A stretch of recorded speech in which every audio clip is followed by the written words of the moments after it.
Welcome to Five Friday Feedback. Thank you so much for joining us. Today we are going to be recapping our part 2 of the physics of finance. Originally, this was supposed to be a one-parter where I was going to go over 8 physical principles of the universe that have applied to finance. We ended up having such a good conversation that we took this over 2 different podcasts, and I gave us actually 10 physical laws rather than 8 because we started talking about more and more stuff that just kept my mind going and going and going. So today for Five Friday Feedback, we are going to not recap every single one of the 6 principles we talked about in part 2. We'll just give a brief synopsis on each one of them.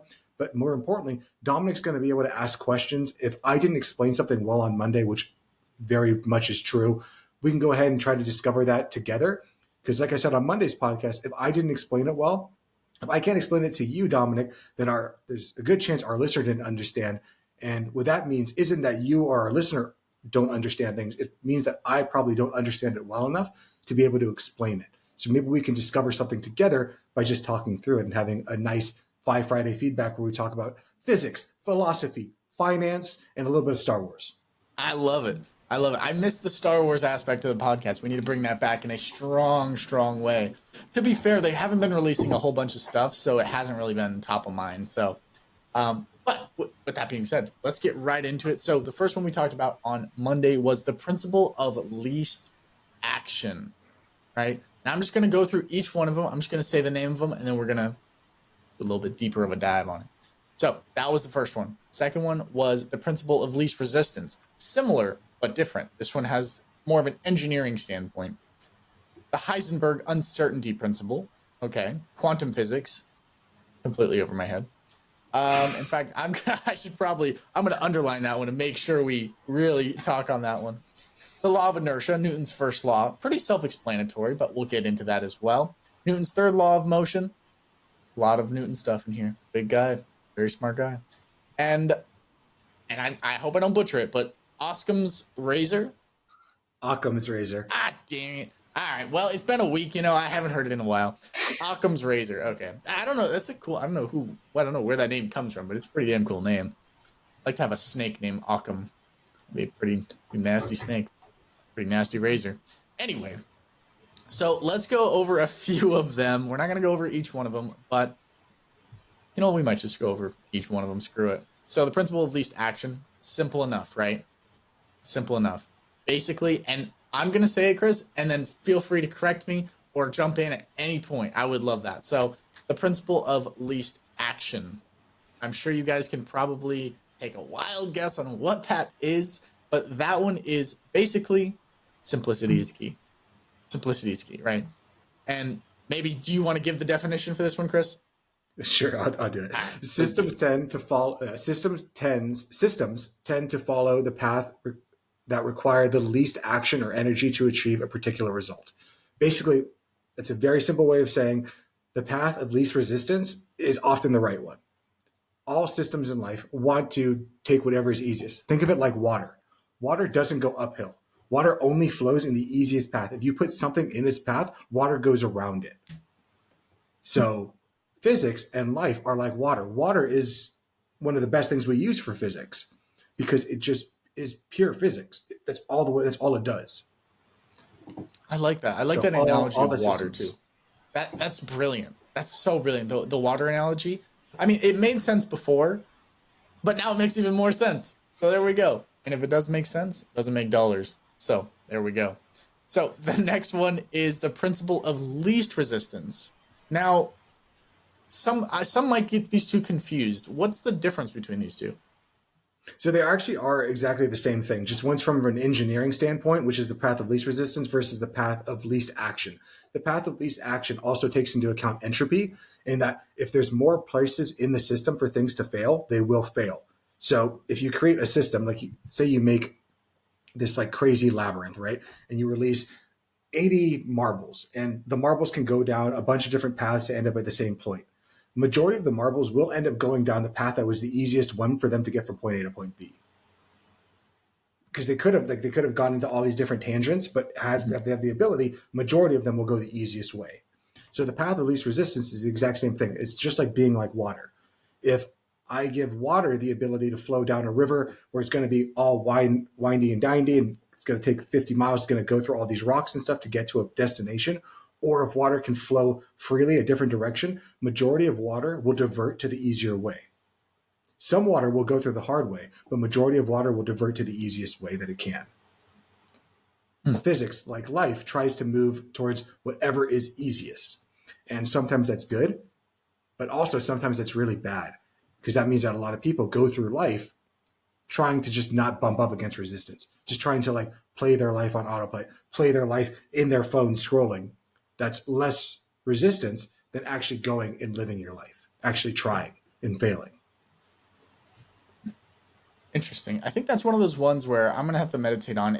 It's a simple concept, but I think it's one of those very important ones to really understand and utilize in your own life. Make sure that you're not just doing things the easy way. Sometimes the way needs to be removed altogether, right? Sometimes it doesn't even need to take place. Okay, that's a very Taoist concept, but yes, that might be the next level of enlightenment. Is the goal is to not have a goal, and then you could be like, well, that's a conundrum, because if the goal is to not have a goal, then I have a goal. Yeah. So that's one of the hard things. But for me, when I think of principle of least resistance, principle of least action, it just comes down to simplicity, and be like water. Things are what they are. We assign that meaning of good or bad, of difficult, of hard, of difficult or easy. But if you just allow things to be and just move through it, it is a lot easier. That's the way that life kind of flows. It's the way that physics teaches us the world or the universe works. So kind of the theme of today's episode is literally be like water. Be like water. Simplicity is key. Be like water. Alrighty, so number 7, this is one that I'm probably going to want to spend a few extra minutes on because I'm not 100% locked in with it. This was the Heisenberg Uncertainty Principle pertaining to quantum physics. Now, quantum physics, as we talked about in the last episode, isn't even fully understood by the quantum physicists. It's so deep, it's so intense, and we're not going to fully understand it on today's episode of the Fi Guys, but we're going to give a good shot on what this Heisenberg Uncertainty Principle is. First and foremost, the definition. You want me to read this one? You got this one. I'll say it, but before we get to that, what I want to say is, if today's podcast was to be like water and just to flow through easily, this is not going to be one of those. This is going to be really difficult. This is going to be water moving uphill. This is confusing. It just is. So the definition of this is, you can't precisely know both the position and momentum of a particle at the same time. And then the mere act of observing it will change its state. So the best way that I can teach you about quantum physics might be to understand the difference between how a light photon is both a particle and a wave. Okay. So this is the first time that we can see quantum physics kind of in action. Mm-hmm. So for a long time, a light particle, which is the basis of reality, right? All of reality is made up of energy. The mm-hmm. basis of energy is a light particle. Light particle would be a single photon that is sent out. So the question becomes, is a single photon a single photon? Is it one little single photon like a bullet, or does it move like a wave? Like how the ocean is, like waves like that. So the thought process was always, okay, a single light photon is a single light photon. Same if I was to shoot a light photon out of a cannon, like a bullet, there would be on a back piece of paper, one bullet hole. So we went ahead and this was actually done back in like the 1800s. So good for the guy that figured this out back in the day. Right. I don't know how he did it, but he was able to, too much time on his hands. But I think this is the reason that like we have back in the day, like with Leonardo DiCaprio and stuff, there were people that were polymaths. They weren't just good in one aspect of light. Good. Leonardo da Vinci. Yep. Not DiCaprio is also a Renaissance man. Indeed. I got popped that one in. I'm like, man, I can picture him back then, but I'm like, I don't think he was there. I don't think that he was there. I don't think so. No, the great Gatsby different Leonardo. Yeah, Yeah. different Leonardo. I love that. He was getting attacked by a bear. It wasn't good for him. Yeah, like I think he was on a Yeah. ship at one point. He like sank, didn't go very well. Yeah. The door wasn't big Then he went enough. into our dreams and he fixed Mhm. some stuff in a Yep, dream. It was yep. crazy. Yeah, he's a crazy guy, Um, and I think he didn't he work on Wall Street as well. Yeah, he I don't know. did. He He did. I think did. he was the wolf there. Yeah, yeah. Either Bit way, of a polymath. thank Yeah, you. He's yeah, a yeah. He's. polymath. I love it. Thank I you for love catching it. me. Yes. I got you. Leonardo da Vinci, not DiCaprio. You can see how I made the mistake really quick. As you can see, we don't script these podcasts. We just go for it. We have fun with it. We have fun with it. We have fun with it. So Leonardo da Vinci was a polymath. And what a polymath means is that they are men and women of many disciplines. They're not just saying, "Oh, I'm just a physicist. I'm just a financial advisor. I'm just a jiu-jitsu practitioner." They're all of these things and substantially more. And they're able to see the connection between all of these different disciplines to realize, like, oh my God, if this is true here, let me apply it to this thing and see if it works there. And then that's how we're able to discover new things. So this is where this idea of, is a light photon a particle or a wave? So this is the famous double slit experiment. And most people listen to us on the podcast, and we've learned that if we try showing images on the podcast, it ends up being too much work for us and the system ends up crashing. So I'm just going to try to explain it to the best of my ability. If you can't figure it out, go to YouTube and look up the double slit experiment, like simplified, and just watch it because you'll probably get it better than I can explain it. But quite simply, it was theorized that a light photon is a particle. So it is just one piece, like a bullet exiting from a gun. Only one bullet comes out. So you went ahead and do a double slit experiment. We shot a photon through one of the slits in the piece of paper. On the back of the piece of paper, or the back of these pieces of paper, is a little thing that can measure if a photon hit it. So you'd expect if you shot one single photon through a slit in the piece of paper, that on the other side there'd be like a bullet hole. Mm-hmm. But what we end up seeing is on this back piece of paper that perceives light, there's actually this wave pattern. So since there were two slits, you could see that this wave happened where the particle went through, since it was a wave, was stronger. And then as it went away, it dissipated.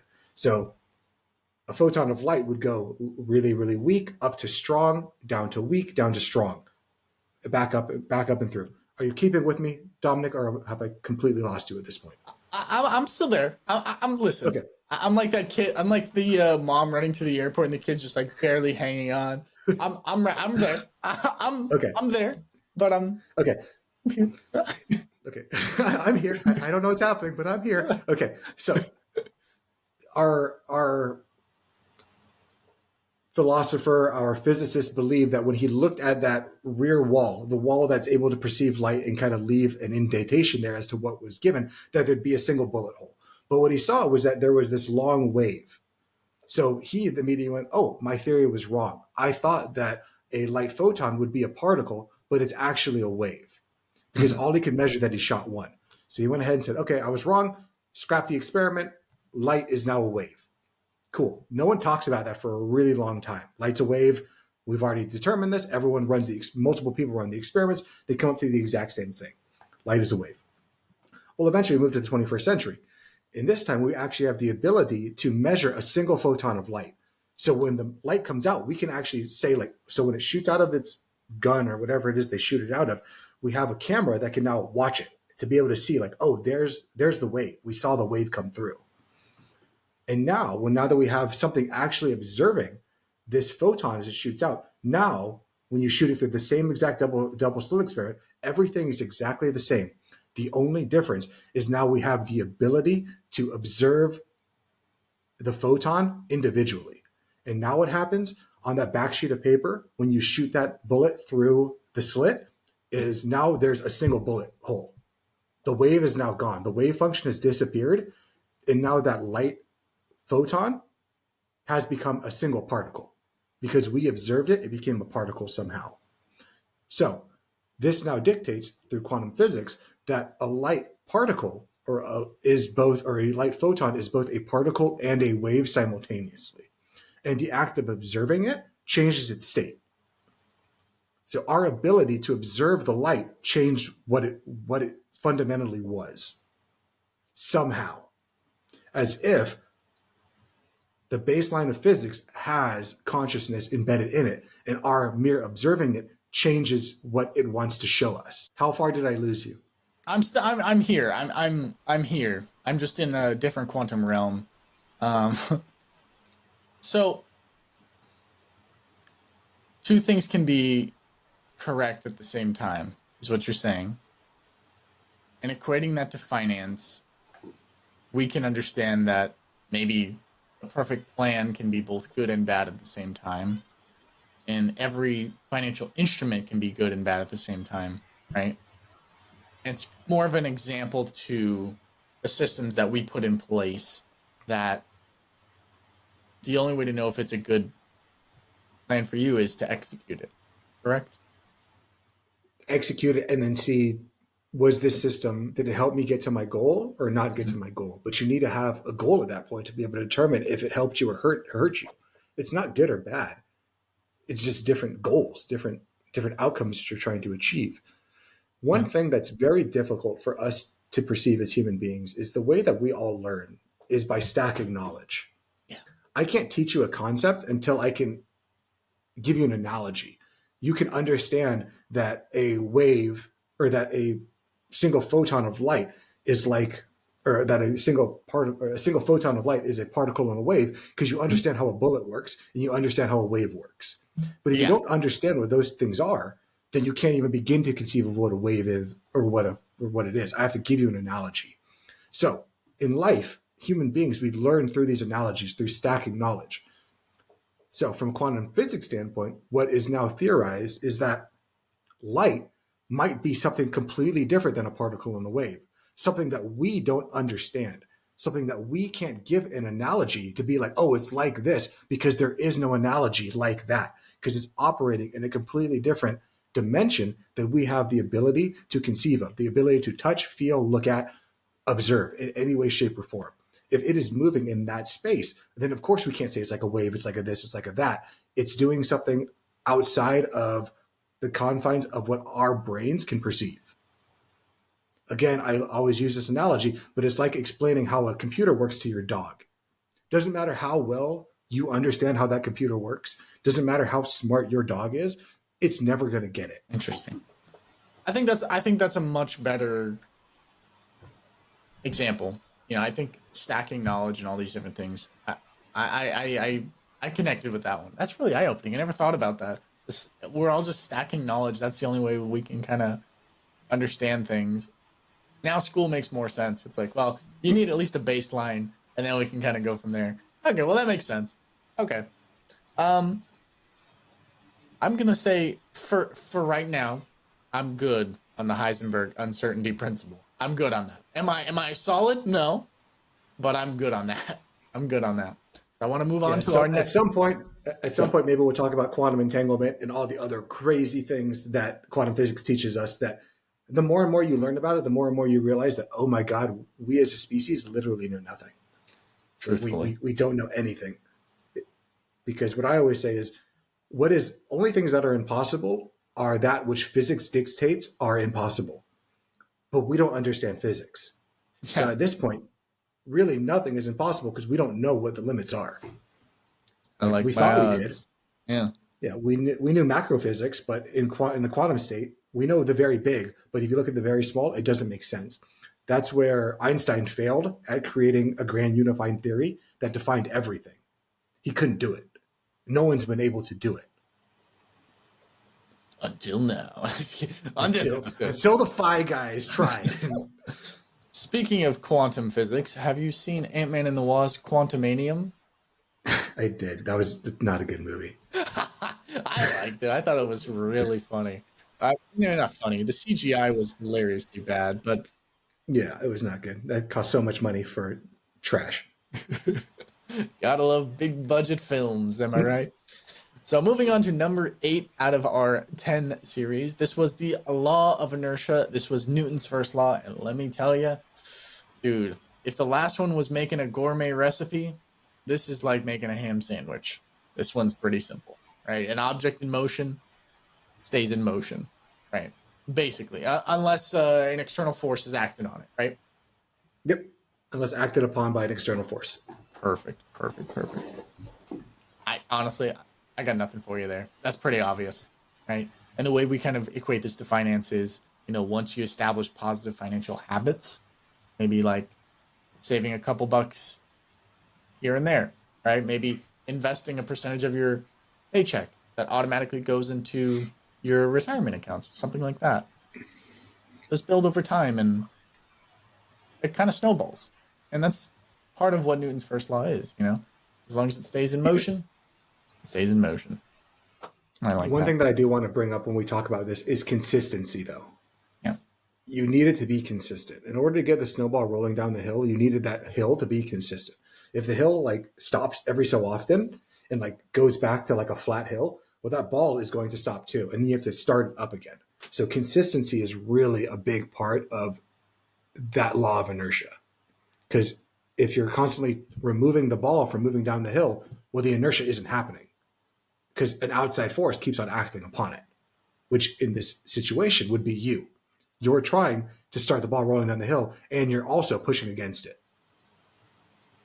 It's true. So get out of your own way, allow it to work by setting it up and get out of the way. It's tough, but it's possible. It's actually not as tough as you'd think. Once you do it, it's done. Yeah, I think it's really, really hard, though, because there's so many people, when they go online to try to learn about money, there's so many different voices all screaming into the void. There's us screaming into the void. There's every other podcast person screaming into the void.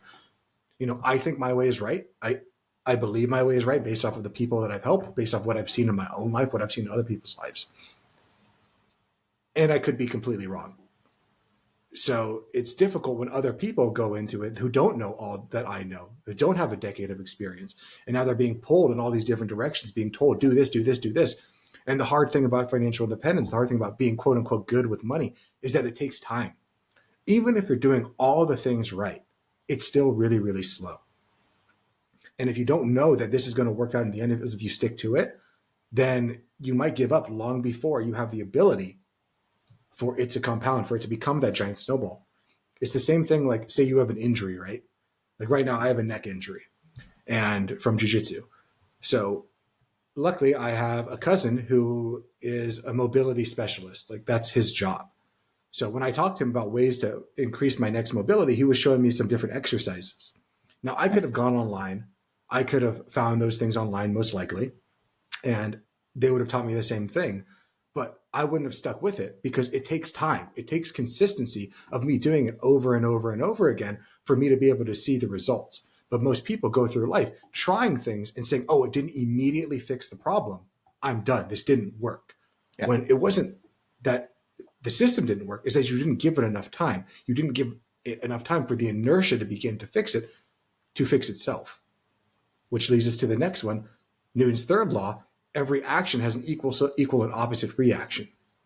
So sometimes that equal and opposite reaction can take time. Just because my neck hurts, if I just rotate my neck in a circle and I'm like, oh, it didn't fix it. Well, maybe it did fix it. But for the amount of action that I put into it, rotating my neck was not a lot of work. So it's going to give me a medial amount of benefit. But if you do that medial amount of benefit over time, 1% better every single day, you end up in a very different destination. But you have to have the consistency and the follow through to see that through, and the ability or the knowledge to know that this will work. Because you believe it'll work, it will work. If you believe it won't work, you're going to quit before you get there. So you're right both ways. 100%. And that's an interesting place to be in. That's a very interesting place to be in. The next one is Newton's third law of motion. That is, for every action, there's an equal and opposite reaction. That one's a lot. I feel like that one's one of the easier ones we've covered today. Yeah. And I just hit upon that in my little rant, so I feel like we're pretty good on that one. Yeah, I think we're solid on that one. The 10th, the final one, the bonus one, is Occam's razor. This one's more of a philosophy one. And this one talks about the simplest explanation is often the correct one. For me, I don't need any more explanation on this one. But Chris, do you want to add any thoughts on this one? I actually do, because you and I were talking off the podcast about Occam's razor and some things I've told to my clients before and the way that I kind of perceive of how things work sometimes. So as a financial advisor who acts as a fiduciary, I only do what's in the best interest of my client. I don't sell products for commission. I don't do any of that stuff. Like, people pay me for my advice and my advice only. So when I come up against other advisors, and I'm going to put this in quotations, other advisors who are trying to sell them products, trying to sell them, oh, I have this investment. I'm going to call it a scheme, an investment scheme that like will get you all this percentage, it's all these great things, blah, blah, blah, blah, blah. And when I hear that, my brain goes back to Occam's razor. Occam's razor says the simplest explanation is often the correct one. So what's a simpler explanation? That this person that you happen to meet at your church or at the park, who is, or like some guy's dad, or maybe is your neighbor, or somebody like that, has this investing scheme that works so well and has worked indefinitely for this many years. And this guy is so kind and so benevolent that his whole job is to go out there and just give this to people for free. All you have to do is give him the money, and like he's going to do that. And it works so well for him that rather than him just living on his laurels, rather than having fun, enjoying his life, he wants to go and share this with the world.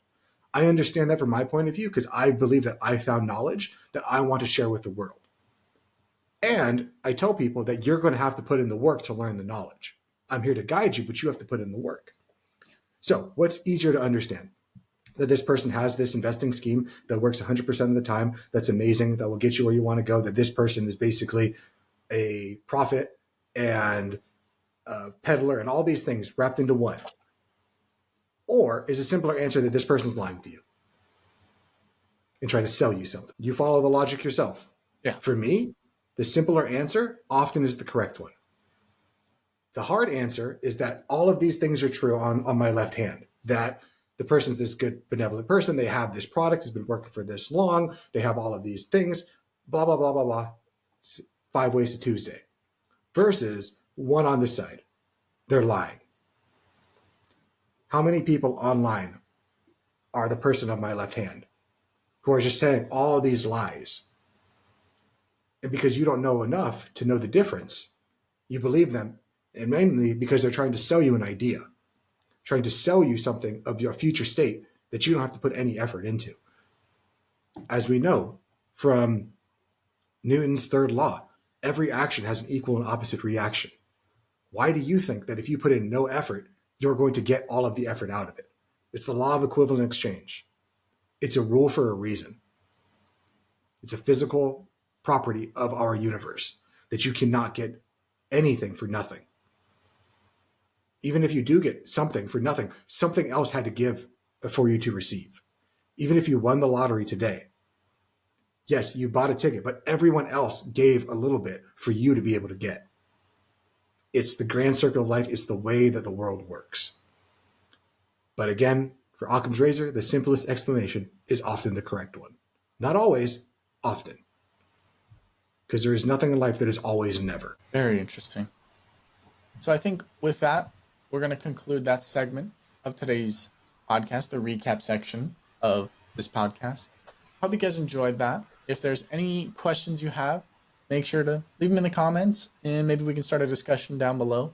It is a little bit more of an intense podcast, but maybe there's one that you enjoyed. I know for me personally, I like a lot of the Newton laws.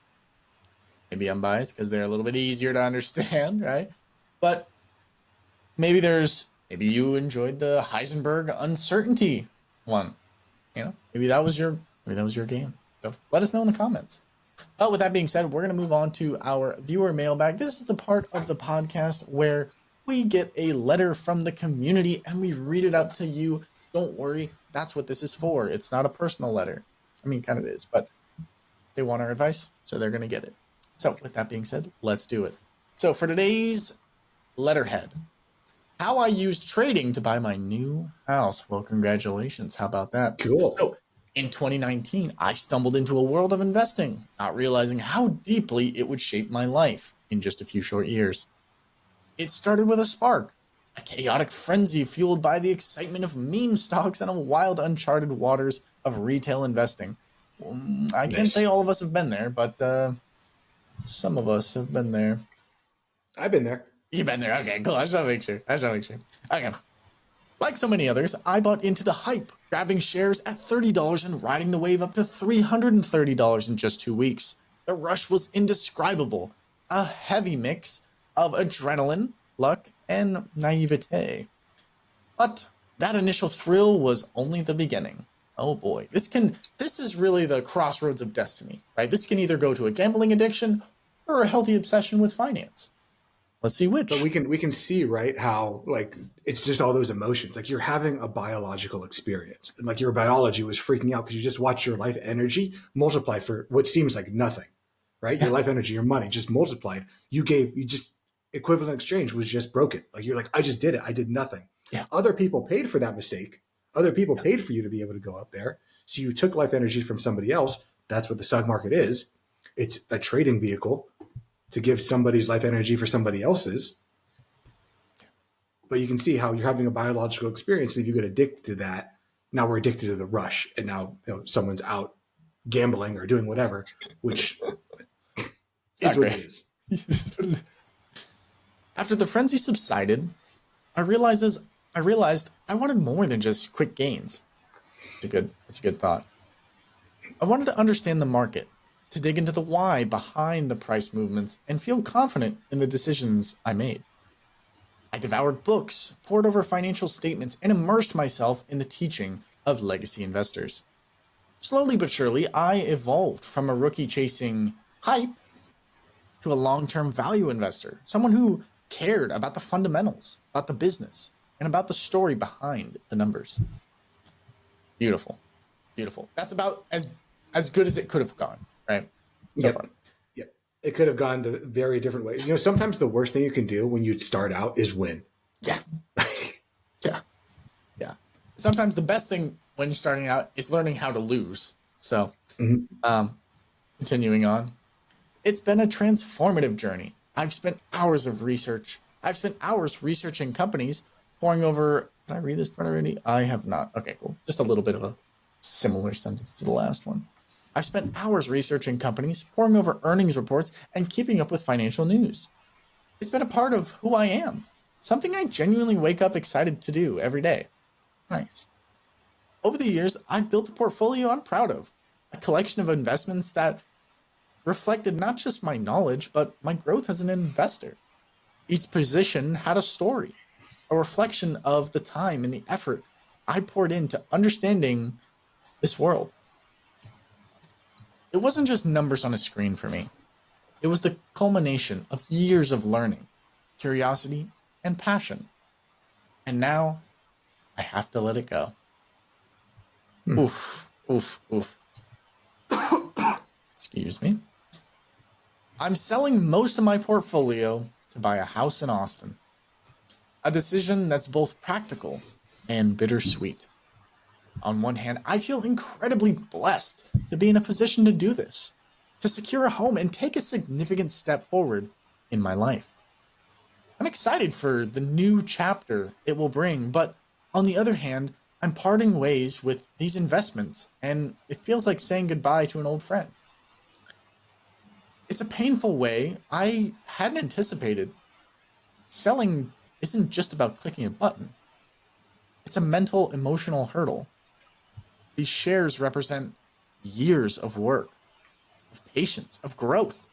And now, instead of being reinvested into companies I believe in, they'll be tied up in real estate, an asset I can't help but feel is less, that I'm in less of control of. Understandable, totally understandable.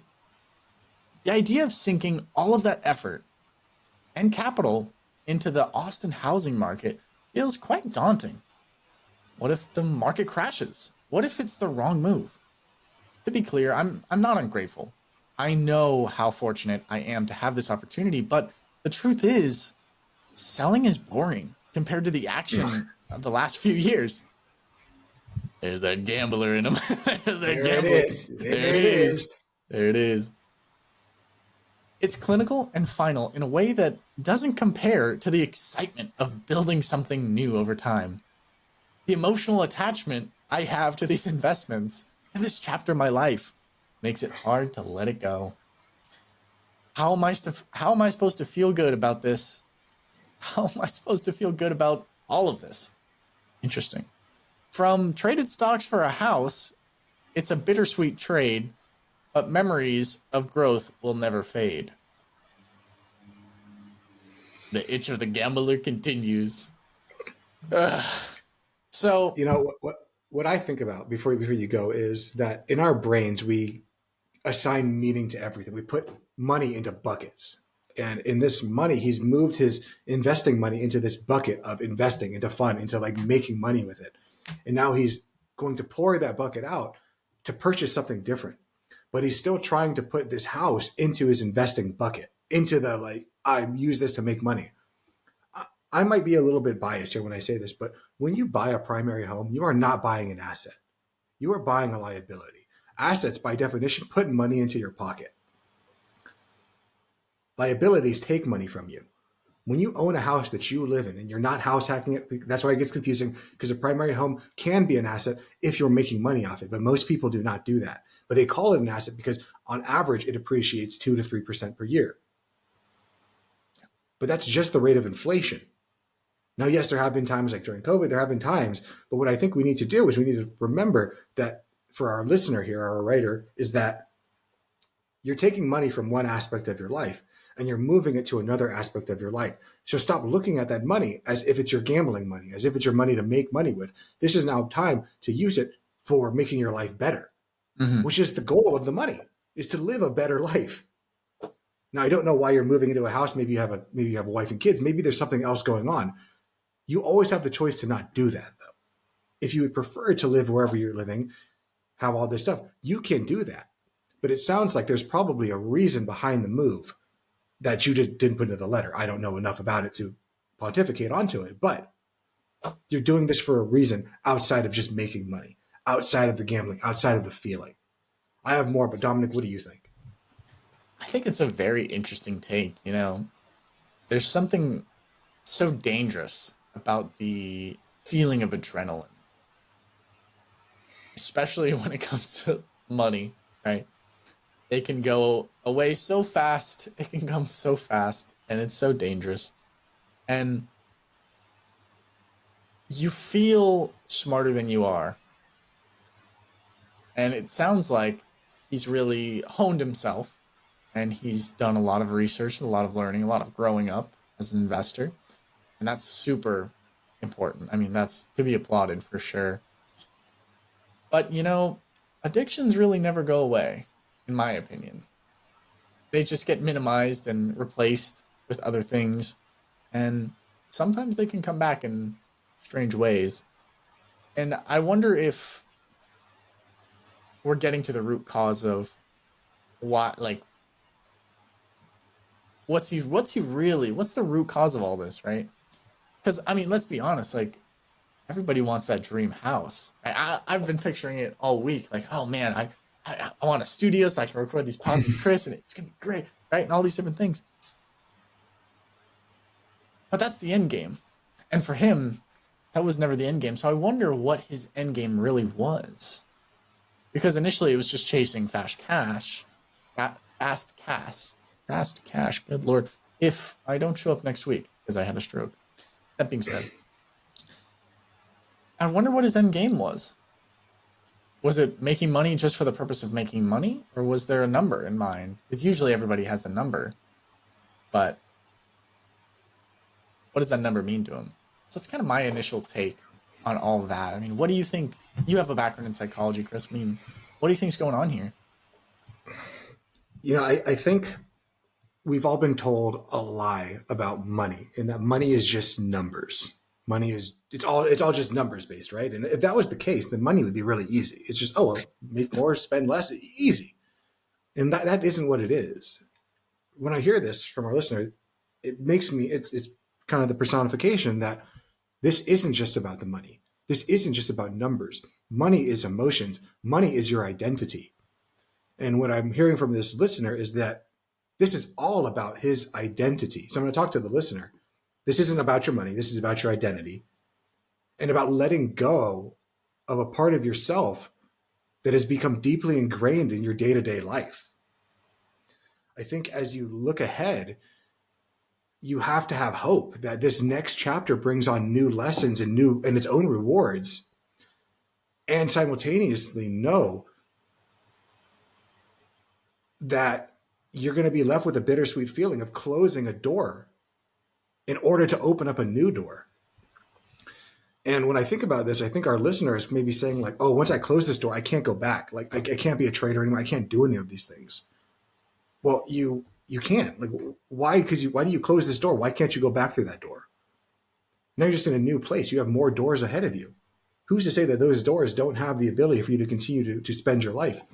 What I'm hearing is that this person has began to believe that this investing persona, this part of him, is him. It is his core identity. It is the identity, not just an identity. So yes, of course it's going to be bittersweet. It's going to hurt because he believes that he has to kill this version of himself to become the next version of himself. But you don't. Just that, matter can't be destroyed or just come out of existence. It can only be transformed. So you're now transforming your identity into something else. And yeah, that hurts. And you still have the choice to go back. You can still have both of these things. I don't want our listener to think of his house as part of his portfolio. I want you to think of your house as a part of joy. You're reallocating the money from your investments, which you found joy in just watching the number go up. You found joy in learning. You found joy in having an identity of like, I'm a person that does this kind of stuff. Now we want to reallocate that money. We want to transform it into living the life of purpose, living your life with joy. You're just moving it from one bucket to another. And everyone has different things that are important to them. That could be travel. That could be time with your family. That could be the house. That could be a car. It could be whatever. But you moving it to a house seems like a good example of something that is a good reason to move money out of an investment, because you're making your life better. You're buying something that makes your life better. You're not just buying a Gucci bag or something like that. Not to say that a Gucci bag won't make your life better, but on average, it's going to be a little bit more difficult. I guess when I think about it, you have to ask yourself the same question that Dominic kind of posed to you. What was the point of investing if you're not going to use the money to improve your life? I think if I was you, I would avoid worrying about the real estate market going down, worry about all of this stuff, because you've moved this money out of your investments now into your life fund. The house at this point is not an investment. It's where you live. It's your home. So why not just live in your house and focus on being happy? Focus on other things.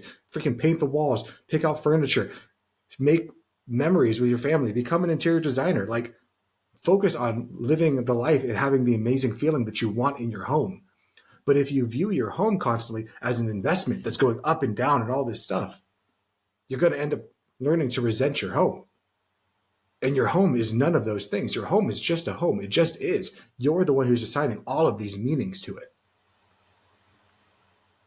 You could choose to say that I gave up my portfolio, I gave up my identity to have this freaking house that's holding me down, and it's it's out of control in the Austin real estate market. All of those things are true. 100% right. If you want to, feed that wolf and be miserable.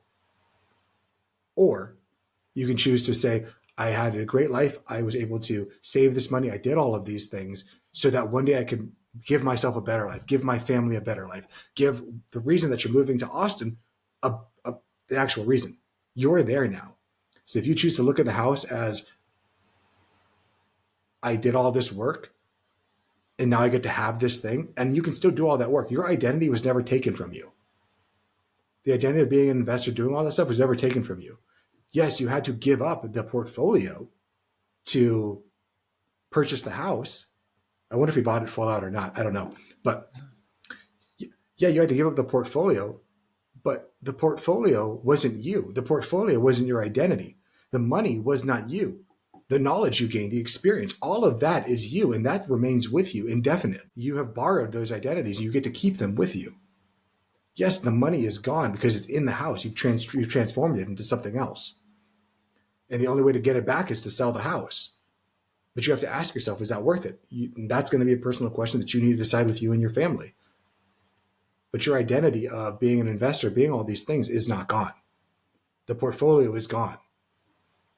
But that doesn't mean it can't be built up with time. You are still you. You did not destroy a part of you, did not destroy yourself. You just moved into a new era, a new place. And all at the end of every chapter is hard in your life. But as you look at the story of your life, you're going to be able to look back and see every single chapter got you to the end point. Everything you've gone through at this point or through your whole life has got you to where you are right now. And everything you're going through right now will eventually get you to where you want to go or wherever you end up being. And hopefully one day you're going to be able to look back and say, like, thank God I went through all those experiences to get me to where I am now. And at that time, when you look back, the thing that's going to decide if you lived your life believing that it was the right way or the wrong way is the way you feel about it right then and there. Because it's a conscious choice to be happy. It's a conscious choice to be fulfilled. It's a conscious choice to feel like you're enough. I'm not saying it's easy. I struggle with it every day. And you can do it too. Hopefully not struggle as much as I do, but you can get there. Absolutely. Because we all have that ability. Absolutely. Because at the end of the day, you don't want to end up resenting the house, resenting the decision, resenting maybe outside people influencing you to get the house, right? Transitions are difficult, but it's nice to know that you're still you. You still have all your knowledge. You still have a good amount of money, and you can still trade. So to our listener, thank you so much for writing in. I hope that helped. If you're mad at us for calling you out, I understand that, but just know that you're still you. You just took money from one thing that was about making a better life for yourself, and now you're living that better life. So please just try to enjoy it. There are people right now in California who live their entire life to build a house, to have that house that is now gone. There are people in the Appalachian Mountains that their houses are gone. All of those things are gone. We never own anything. We just borrow it. And eventually it will be taken away from us. So appreciate what you have right now because you have so much more to be thankful for than this one thing that you don't have. Yes, you had to give up the portfolio to have the house. And look at all that you have from it. I think it's pretty cool. I think it's a fair trade-off. But again, that's just my words, and that doesn't mean anything to you. But hopefully you can turn it around your head, get a wider perspective. It kind of helps with everything. 100%. 100%. With that being said, we're going to be moving on to Win of the Week, where we kind of end off the week with a little bit of a positive note. Not to say that our viewer mailbag wasn't positive. I think it was pretty positive. But for this week's Win of the Week, Chris, would you like to go first? Sure, I'd love to. I had my best friends from Oregon come into town this past weekend. So we spent the entire weekend together. It was really wonderful. And it just kind of reminds me the importance of like family and staying in touch with your friends. I think it's really difficult as we go through life, especially when we're adulting, that, you know, people just kind of fall away. People fall by the wayside. It just is. It's hard to keep up relationships. Like it just is, you know, all of life is entropy, right? And it's trying to dissolve into chaos. And it takes consistent work to keep friendships alive, to keep relationships alive in general. So it's good that my friends and I, we try our best to fly to one another, to be there, to talk on the phone, to speak virtually. And yes, all of these new technologies are helpful to staying connected, but you realize when you're with somebody in a physical proximity, how much more you gain, like how much or how important it is to living a fulfilled and happy life, at least for me. You know, I think everybody has that person in their life that, you know, they want to call, but they're kind of scared to call, and they're friends, right? And I know I have that person, right? And I implore you guys, reach out and give them a call. Reach out and give them a call. People love hearing from other people. My win of the week is actually quite similar. This week, I spent some time with family, and it was a wonderful time. Truly, truly, truly a wonderful time. We made some wonderful soup, made some cookies from scratch, and it was great. It was really, really wonderful. So with that, we leave you. Make sure to spend time with people that matter to you, people that you care about, people that you love. And we will see you on Monday. Anything else you would like to add, Chris? No, man. Thank you guys for joining us. We will see you on Monday. Have a great weekend if you're watching on Friday. If you're watching a different time, enjoy having a great time. And we will see you then. I'm Chris. He's Dom. Make sure you share the podcast with a friend. Later. Peace. This video podcast is sponsored by Monzon Wealth. The content in this podcast is for informational purposes only and should not be considered financial advice. We do not endorse specific products or services. Past performance does not guarantee future results. The opinions expressed are those of the hosts and guests, not the podcast sponsor. It is crucial to consult with a qualified financial advisor or professional who can provide advice tailored to your specific needs before making any financial decisions, investments, or taking any other actions. If you are seeking specified help, you can reach out to Chris at monzonwealth.com.